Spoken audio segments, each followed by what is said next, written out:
Graça e paz da parte de Deus, nosso Pai, e da do Senhor Jesus Cristo. Que a boa mão do Senhor esteja presente na sua vida, vencendo o desânimo de cultuar, vencendo o desânimo de estar no templo, vencendo o desânimo de estar vivendo a realidade da igreja, do corpo de Cristo.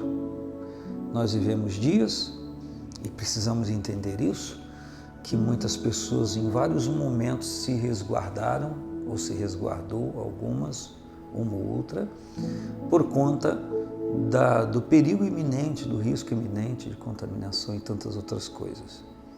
Mas percebemos que ao longo do tempo todos nós voltamos às nossas atividades, ainda que não com o mesmo grau de repetição, de incidência, mas voltamos.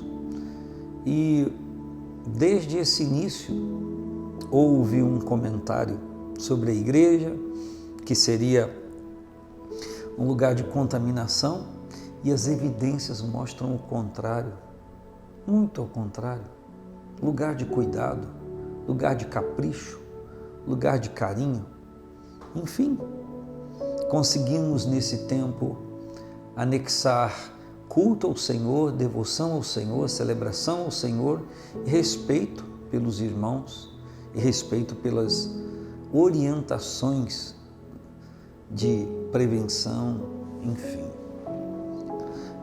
E eu quero ler então em Hebreus capítulo 10, versículo 23 ao 25, que diz: retenhamos firmes a confissão da nossa esperança, porque fiel é o que prometeu. E consideremos-nos uns aos outros para nos estimularmos à caridade, ao amor e às boas obras, não deixando a nossa congregação, como é costume de alguns, antes admoestando-nos uns aos outros, e tanto mais quanto vedes que se vai aproximando aquele dia, o dia do retorno de Cristo, aquele dia, o dia do juízo, aquele dia que daremos conta ao Senhor. Enfim, nós podemos inserir nessa expressão aquele dia muitas coisas. Mas o que a Bíblia está dizendo, e é uma orientação, que nós devemos reter firmes a confissão da nossa esperança, reter, não abrir mão da confissão. E quando fala confissão da esperança, não fala apenas de reafirmar no que crê, mas viver aquilo, viver aquela realidade.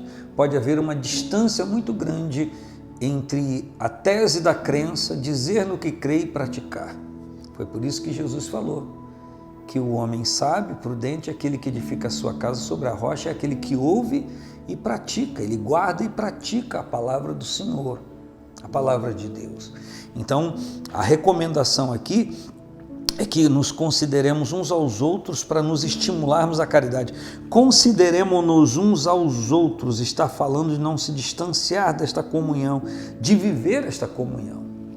Me permita, algumas pessoas dizem assim: eu sou o templo de Deus, eu pertenço ao Senhor, estando no templo ou não. Perfeito, se você consegue isso, amém. Eu sou o corpo de Cristo, estando no templo ou não. Imperfeito, porque está na Bíblia, Romanos, Coríntios, enfim, muitos versículos e textos, falando que o corpo é composto por membros. E dedo lá na China, orelha na Conchinchina, cotovelo na Austrália. Isso é anomalia.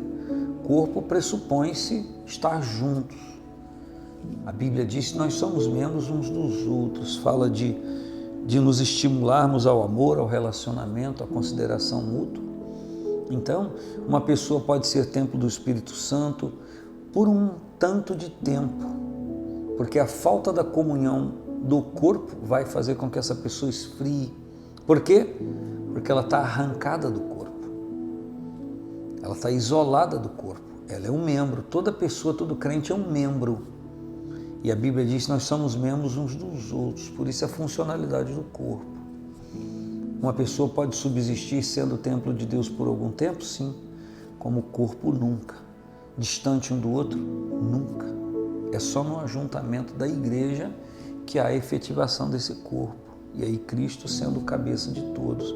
Então, Ele diz para nos considerarmos uns aos outros, para nos estimularmos a caridade, ao amor e as boas obras, um para com o outro, não deixando a nossa congregação, o templo, o cenáculo, a sinagoga, a casa de oração, o lugar onde nós nos encontramos, nos reunimos para celebrar o Senhor, não deixando a nossa congregação, como é costume de alguns.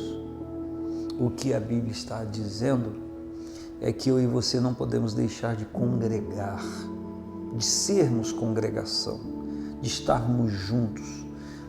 Ou somos congregação ou somos segregação. Você sabe qual é a diferença? Congregar e segregar.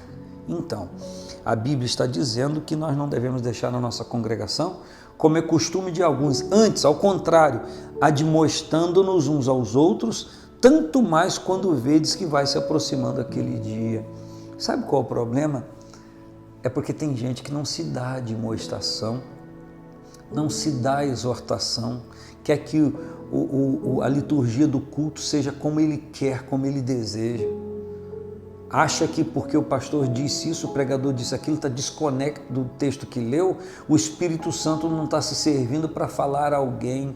Quantas vezes alguém saiu fora do texto, fora da leitura que leu para falar algo, uma frase, uma expressão, e era uma mensagem de Deus específica para uma pessoa que estava naquele lugar, ou como hoje nós nos servimos dessa comunicação, né? Através de tantos meios de comunicação. Por que não dizer que eu estou falando aqui sobre o desânimo de cultuar? Eu poderia falar uma frase, uma expressão que nada tem a ver com isso, mas que vai tocar na vida de alguém que ocasionalmente se deparou com o link que está aí celebrando esta palavra. Por que não dizer? Nós queremos limitar o poder de Deus? Claro que isso não deve ser uma constante, ler um texto e falar sobre outra coisa. Claro que não. Mas isso não quer dizer que o Espírito Santo não seja livre para fazer e falar o que ele quiser na hora que ele quiser. E tem um monte de gente que gosta de estar no templo determinando até a respiração do pregador. E aí faz biquinho porque não aconteceu do jeito que ele queria que fizesse. Eu não estou dizendo das tendências, eu estou falando de uma coisa que pode acontecer.